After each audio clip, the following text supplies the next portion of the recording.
संविधान किसी भी देश का, चाहे भारत का हो, चाहे इंग्लैंड का हो, चाहे नेपाल, पाकिस्तान, मतलब कि जहाँ का भी हो, संविधान उस देश का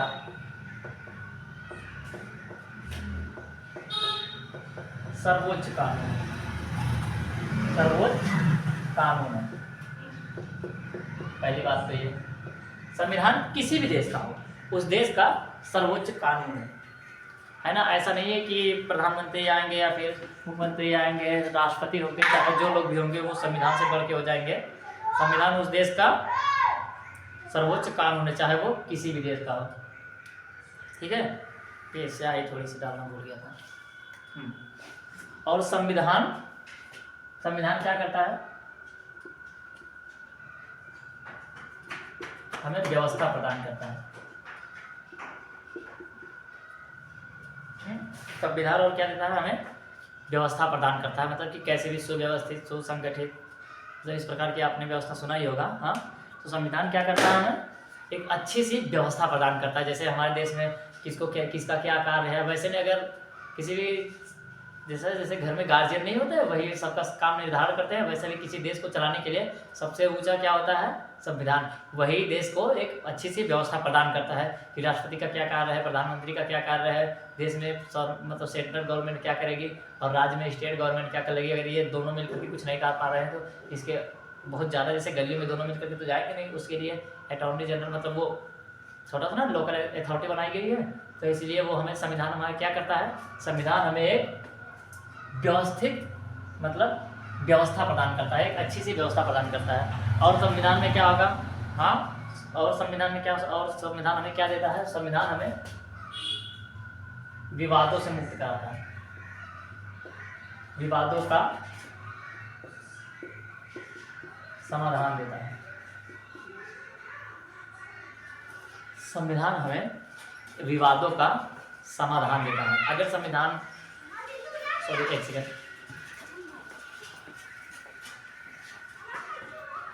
हाँ आगे, संविधान हमें क्या करता है, व्यवस्था प्रदान करता है, मतलब कि विवादों का समाधान देता है। आपने देखा नहीं होगा कि फिर उसके ऊपर कोई लोग को कैसे रहना, ठीक ठाक से जब नहीं रहते हैं तो उसके ऊपर धारा लग जाती है। धारा तो एक अलग चीज़ है, लेकिन संविधान से ही है। तो संविधान में क्या देता है, विवादों का समाधान, किसी भी विवाद से बचने का उपाय जो कौन देता है, हमें संविधान। और संविधान क्या देता है हमें, संविधान हमें लोकतांत्रिक व्यवस्था, मतलब संविधान हमें लोकतांत्रिक बनाता है। हम जैसे लोकतांत्रिक इन द सेंस जनता का शासन हो। हमारे देश में जनता का ही शासन है, क्योंकि हम लोग लोकतंत्र हैं। जनता के लिए, जनता के द्वारा, ये लोकतांत्रिक की परिभाषा है, जिसको डेमोक्रेसी, जिसे अब्राहम लिंकन ने इसकी परिभाषा नहीं दी थी, जनता के लिए, जनता के द्वारा। ठीक है, तो संविधान हमें क्या देता है, लोकतांत्रिक अच्छी सी व्यवस्था प्रदान करता है, ये हुआ ना। और संविधान हमें क्या देता है, मूल अधिकार, सबसे जरूरी है भैया मूल अधिकार। हम भाग 3 की चर्चा भी कर चुके हैं, समानता का अधिकार पढ़ा चुके हैं। ठीक है, आप वहां पर जाकर के देख लीजिएगा। और संविधान हमें क्या प्रदान करता है, मूल अधिकार।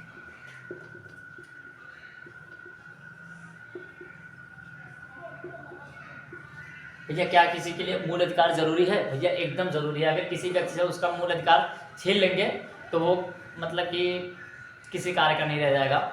मतलब कि इस गाँव में नहीं, जैसे जेल नहीं होता है, जेल में इंसान के सभी मूल अधिकार छीन लिए जाते हैं, उसे घूमना फिरना उसका बंद हो जाता है। तो अगर आप यहाँ पर किसी का घर पे ही रख के भी अगर उसका मूल अधिकार छीन लेंगे तो उसकी ज़िंदगी जेल की जैसी हो जाएगी ना। तो हमें स्वतंत्रता अधिकार, घूमने फिरने का, किसी से बात करने का, न्याय मांगने का, किसी को न्याय दिलाने का, ये सब अधिकार कौन देता है हमें, संविधान देता है। और संविधान का मूल अधिकार देता है, जिसे हमारे भारतीय संविधान के भाग 3 में रखा गया है। ठीक है, संविधान और हमें क्या देता है, मूल अधिकार देता है। हाँ, और क्या देता है, अगर संविधान नहीं है तो वहाँ पर किसी कानून का शासन होगा, नहीं होगा। सभी लोग अपनी मर्जी से करेंगे, कोई किसी को 2 थप्पड़ मार के आएगा, कोई पूछने वाला है नहीं। पुलिस आएगी, पुलिस के और 2 थप्पड़ मारेगा, मतलब पूरा गांव मिलकर पुलिस को मारेगा, ऐसा होगा ना, क्योंकि पुलिस के ऊपर और कोई व्यवस्था नहीं होगी। तो इसीलिए क्या बनाया गया है, कानून। और कानून सबसे सर्वोच्च कानून संविधान किसी भी देश का सर्वोच्च कानून होता है। और हमें संविधान क्या देता है? कानून का शासन।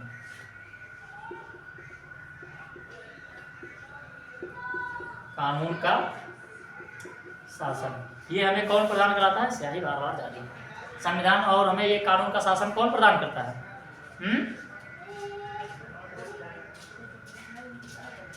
कानून का शासन ये हमें संविधान ही देता है ना कानून बनाने के लिए। और ये किसकी बात करता है? हमेशा समानता की।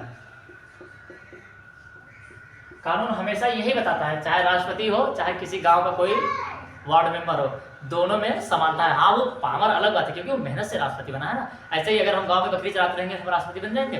नहीं बनेंगे। गांव में अगर बकरी चरा रहे क्या प्रधानमंत्री बनेंगे? कभी नहीं बनेंगे। कलेक्टर बनेंगे? कभी नहीं बनेंगे। तो इस तरह से पावर अलग दी गई है, लेकिन पावर से हटने के बाद सभी लोग एक समान हो जाएंगे। ऐसा नहीं है कि राष्ट्रपति बन गए तो जिंदगी भर उनका कानून ही चलता रहेगा। मतलब संविधान क्या बताता है कि सभी लोग समान है। ठीक है।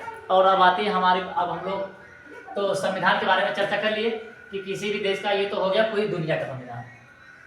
हाँ, किसी भी देश का संविधान हो उसमें ये सब सारी चीजें रहती हैं। संविधान हमेशा समानता की बात करता है। संविधान क्या करता है? कानून का शासन, मतलब कि कानून चलाता है। मूल अधिकार व्यक्ति को संविधान ही प्रदान कराता है। और जैसे लोकतांत्रिक व्यवस्था प्रदान करता है। अगर लोकतांत्रिक नहीं रहेंगे तो राजा उधर से ऑर्डर देगा। पहले ऐसा नहीं होता था, राजा ऑर्डर देता था तो वही पूरे राज्य में चलता था। और क्या हो सकता है? और क्या, हमें एक अच्छी सी व्यवस्था प्रदान करता है। हाँ, और विवादों का समाधान, किसी भी विवाद, कोई भी विवाद हो उसका समाधान देता है। और क्या है? कानून। और ये संविधान होगा क्या है? संविधान उस देश का सर्वोच्च कानून होता है, चाहे किसी भी देश का, चाहे भारत, पाकिस्तान, इंग्लैंड, नेपाल, भूटान, बांग्लादेश, दुनिया के किसी भी, अमेरिका का, ब्रिटेन का, जर्मनी, फ्रांस, जापान, कहीं का भी मतलब संविधान हो, वो क्या करता है? वो संविधान उस देश का सर्वोच्च कानून है। संविधान से बढ़कर के कुछ भी नहीं होता, चाहे वो किसी भी देश में हो। ठीक है। ये जो धार्मिक और में ये सब, तो संविधान से ऊपर धार्मिक कानून जाएगा? नहीं जाएगा ना। धर्म में आस्था रखना वो अलग बात है, लेकिन कानून जो है हमारे देश का सबसे ऊंचा कौन सा है? संविधान का ही कानून है। ठीक है। तो यहाँ तक क्लियर हुआ, तो इसको मिला करके मतलब कि यहाँ तक क्लियर हुआ। तो अब अपने ये तो रहा बेसिक स्ट्रक्चर कानून, मतलब कि संविधान का ये बेसिक स्ट्रक्चर था। ठीक है। तो अब हम लोग अपने भारत के कानून के अंदर चलते हैं। ठीक है, कि हमारे भारत का संविधान हमें क्या अधिकार देता है।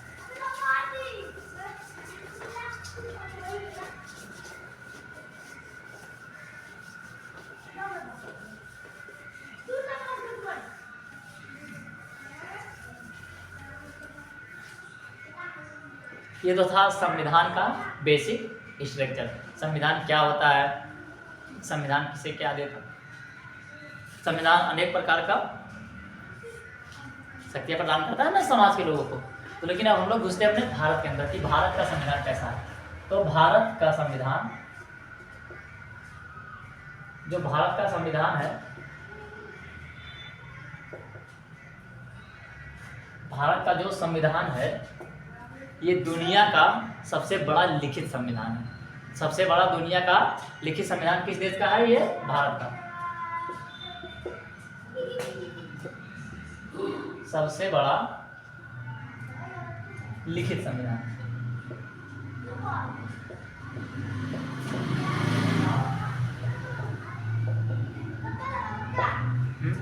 भैया ये पैनल नहीं है, मतलब ये डिजिटल बोर्ड नहीं है कि यहाँ से नया पेज आएगा, यहाँ पर लिखना ही पड़ता है। ठीक से ना, तो आप लोग इसको थोड़ा सा एडजस्ट कर दिया और कर लीजिएगा। और यहाँ पर स्याही भी खत्म होती है, स्याही को भी भरना पड़ता है। कितना भी भरो ये तो सूख जाती है। अब वो जो अमीरों के घर के टीचर होते हैं वही लोग, मतलब कि जो बड़े टीचर नहीं होते हैं, वही लोग मतलब कि उस पर पढ़ाते हैं। और वैसे पीडीएफ पे पढ़ाना क्या होता है? पीडीएफ पे यहाँ से टिपो, उस पर सारा लिखा ही रहता है, हाथ से लिख करके पढ़ाना। वैसा हम नहीं कह रहे हैं कि हमारे पास बहुत ही ज़्यादा नॉलेज है। ठीक है, तो लेकिन बस इतना कह रहे हैं, इसको समझिएगा। ठीक है, प्लीज़ वीडियो को पूरा जरूर देखिएगा। तो संविधान, हमारे भारत का संविधान ये दुनिया का सबसे बड़ा लिखित संविधान है। ठीक है, इससे बड़ा लिखित संविधान पूरी दुनिया में कहीं नहीं है। ठीक है, और हमारे संविधान की क्या खासियत है? खासियत तो बहुत ही ज़्यादा है, कितनी बताए, क्योंकि पूरी खासियत से ही भरा पड़ा है हमारा संविधान। बस इसके हम थोड़े थोड़े कुछ ना कुछ इसके बारे में चर्चा कर ले रहे हैं, क्योंकि आज तो हम बेसिक स्ट्रक्चर समझ रहे हैं ना, इसके अंदर नहीं घुसेंगे। भारत का संविधान दुनिया का सबसे बड़ा संविधान है, जिसमें क्या है 22 भाग हैं। कितने भाग हैं? 22 भाग हैं। ठीक है, क्या रहेगा? हाँ बस ऐसे बना देते हैं। है ना। दुनिया का सबसे बड़ा संविधान है और इसमें कितने भाग हैं? 22। कहीं कहीं टीचर 24 बताते हैं और 25 भी 26 भी अलग अलग बताते हैं, लेकिन जो हमारा ओरिजिनल संविधान है उसमें कितने भाग हैं? 22। ठीक है, उसमें कितने भाग हैं? 22। और अनुच्छेद कितने हैं? और अनुच्छेद की संख्या 395। अनुच्छेद की संख्या कितनी है? 395। इसी में का खा 1 2 मतलब इस तरह से जोड़ करके इसे कितना ले जाया जा चुका है? 450 तक। ठीक है, लेकिन जो हमारा ओरिजिनल मूल का मतलब ओरिजिनल मूल संविधान है वो कितना है? वो उसमें कितने अनुच्छेद हैं? 395। और जो भाग है वो कितने हैं? वो कितने भाग हैं? वो 22 भाग ही हैं। ठीक है, तो का खा गा ये सब जोड़ करके आप बता तो सकते हैं कि 400 450, लेकिन कभी भी अगर आपको क्वेश्चन में दिया है तो आप हमेशा 395 मारेंगे। ठीक है, वर्तमान संविधान में। ठीक है ना, तो संविधान में हमारे भाग कितने हैं? 22। 22 भाग में से कुछ आर्टिकल में भी भाग बने हैं, तो आर्टिकल कितने हैं? 395। इसे का खा करके कितने तक ले जाया जा चुका है? 450 तक। और इसके भाग में भी बढ़ा दिया गया, वो सब तो अलग बात है। ठीक है, ओरिजिनल संविधान हमारा इतना ही है और हमारा संविधान हमें बहुत सी चीज़ों का वो सब करवाता रहता है। ठीक है, मतलब बहुत करवाता है हमें कैसे रहना है, चलना है, किससे किससे बात करनी है, हम किसका विरोध कर सकते हैं, किससे कब हम विरोध कर सकते हैं, कब विरोध नहीं कर सकते, कब अपना अधिकार मांग सकते हैं, कब ऐसी परिस्थितियां आ जाएंगी जब हम अपना अधिकार मांगने से थोड़ा सा रुक सकते हैं। जैसे कोई विदेशी हमला हो गया, अगर उस वक्त हम अपना भारत सरकार से अपना अधिकार मांगने जाए तो सही बात है?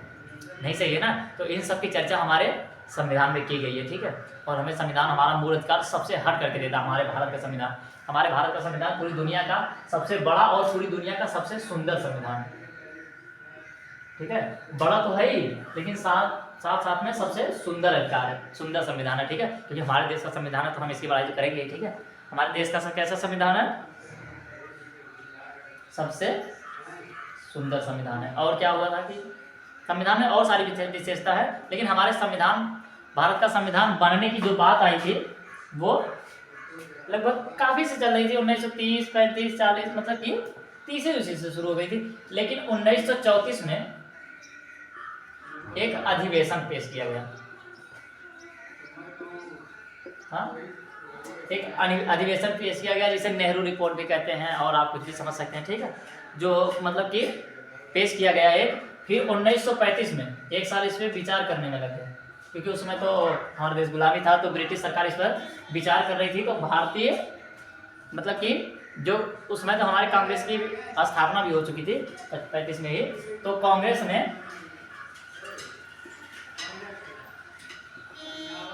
ने इसे एक्सेप्ट कर लिया। एक सिंपल सी भाषा में समझिए आप लोग, इसे एक्सेप्ट कर लिया। ठीक है ना, किसमें कितने में? 35 में। राष्ट्रीय कांग्रेस ने मतलब कि इसकी एक्सेप्ट कर लिया, मतलब आप एक्सेप्ट भी कर ले सकते हैं, क्योंकि 34 में तो इसका अधिवेशन भेज दिया गया था सरकार के पास, और उसमें तो अंग्रेज शासन कर रहे थे, तो इसे एक साल भुलाए थे ना, मतलब वो लोग भुला गए थे। अब क्या है, कोई दूसरा अपने यहाँ राज करेगा करके तो कैसा रहेगा। ठीक है, तो 1935 पे इस पे क्या की थी? वकालत ली थी।